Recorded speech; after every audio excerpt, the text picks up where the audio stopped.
Pour ne rien manquer, abonnez-vous maintenant. Et avant ça, l'édito politique. Aujourd'hui, nous sommes avec Philippe Bilger. Bonjour Philippe. Bonjour Patrick, bonjour Marie, bonjour à tous. Oui, alors Philippe Bilger, vous voulez revenir sur des déclarations de Michel Houellebecq, l'écrivain, qui fait évidemment beaucoup causer à chaque fois qu'il prend la parole. En effet, Patrick, parce que Michel Houellebecq n'est pas seulement un immense écrivain, mais c'est un homme dont toutes les interventions, et il en a eu beaucoup ces derniers temps, rentrent de manière très dense et parfois provocatrice dans le débat politique. J'ai été frappé dans les derniers entretiens qu'il a donnés de voir à quel point il a modifié certains de ses points de vue.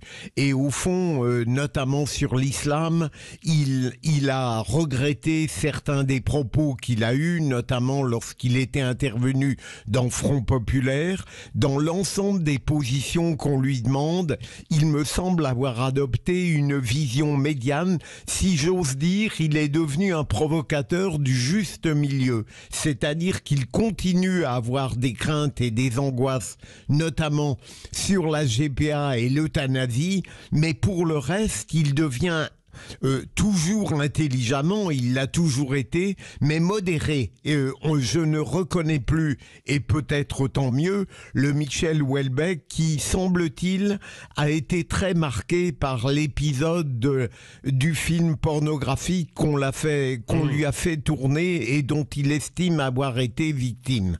Voilà.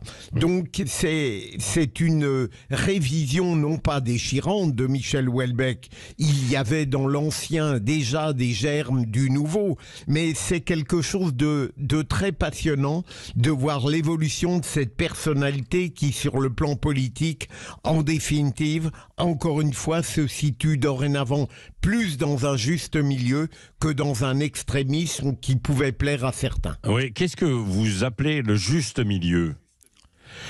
C'est-à-dire qu'il a accepté de réviser par exemple, ce qui avait fait scandale, ses positions, ses provocations sur l'islam. Il ne considère plus que l'islam est porteur en lui-même de dangers et d'épreuves pour la France. Il considère que les positions d'un Éric Zemmour ne sont pas bonnes parce qu'elles sont outrancières. Autrement dit, il met de l'eau dans son vin et de la nuance dans son intelligence. C'est la vision que j'ai de lui après avoir lu évidemment tous ses entretiens. Peut-être ne sera-t-elle pas partagée, mais il me semble tout de même que Michel Houellebecq, au fil du temps, devient quelqu'un à la fois qu'on écoute, qu'on lit avec plus d'attention, parce qu'en définitive, il fuit les outrances comme la peste dorénavant. Oui, merci mon cher Philippe Bilger.